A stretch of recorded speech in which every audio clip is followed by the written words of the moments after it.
గజ్వేల్ నియోజకవర్గంలోని ఆకారం శ్రీగిరిపల్లి గ్రామాల్లోని ప్రశాంత వాతావరణంలో ఓటింగ్ నిర్వహించారు.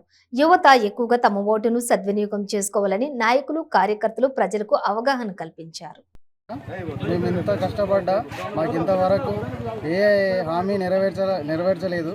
ఇప్పుడు మేము ఒక నమ్మకంతో ముందడుగు చేసినాం. ఒక మనిషి, సగటు బీసీ మనిషిని మేము నమ్మినాము. మాలో ఉన్న మనిషి మాకేమన్నా చేస్తాడేమో అనే ఆలోచనతో ఆయనను ముందుకు తీసుకొచ్చినాము.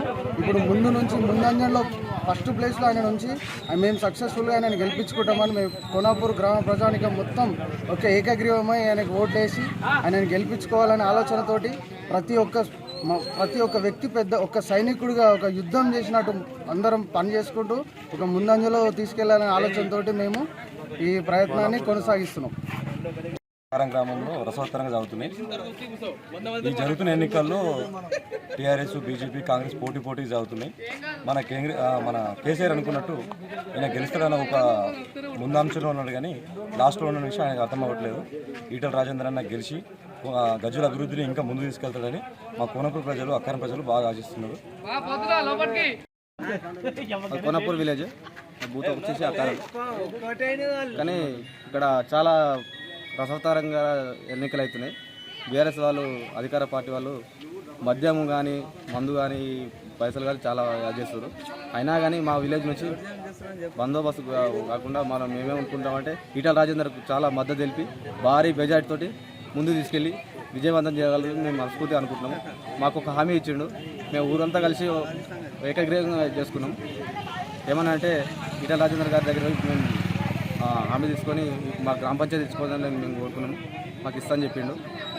మా ఊళ్ళో కూడా కొంతమంది బీఆర్ఎస్ పార్టీ వాళ్ళు కూడా వేరే మందు కానీ, మద్యం పైసలు పంచుకుంటూ కూడా కొంచెం అధికారం చాలా ఇస్తారు. వాళ్ళకు కూడా మేము వార్నింగ్ ఇస్తున్నాము. మా ఈటల రాజేందర్ ఖచ్చితంగా గెలుస్తాడు, గెలిపించుకుంటాము. 100,00,000 మెజార్టీతో గెలిపించుకుంటాం గజ్వేల్ నియోజకవర్గంలో. కాబోయే రోజులలో కూడా మా ఊరు చాలా అభివృద్ధి చెందుతుందని చెప్పి నేను మనస్ఫూర్తిగా కోరుకుంటున్నాను. మా అభిప్రాయం ఏంటంటే ఈటల రాజేందర్ అన్న గారి అభిప్రాయం మాకు గ్రామ పంచాయతీ కావాలని మాకు గ్రామస్తులం అందరం కోనాపూర్ నుంచి మేము ఈటల రాజేందర్ అన్న గారి దగ్గరికి మా పిల్లలంతా, మా యూత్ పిల్లలంతా ఈటల రాజేందర్ అన్న గారి దగ్గరికి పోయారు. మా పిల్లలకి హామీ ఇచ్చిండు. ఏమి ఇచ్చిండంటే గ్రామ పంచాయతీ చేస్తామని హామీ ఇచ్చిండు. కాబట్టి మా పిల్లలు చైతన్యవంతంగా ముందెట్టుకొచ్చి ఏకగ్రీయంగా మా పిల్లలంతా కోనాపూర్ నుంచి దృఢంగా, స్వచ్ఛందంగా సేవ చేసి ఈటల రాజేందర్ అన్న గారికి మా ఊరు నుంచి 350 ఓట్లు ఖచ్చితంగా అప్పచెప్తామని ఒప్పుకొని వచ్చి ఈటల రాజేందర్ అన్న గారి దగ్గరికి.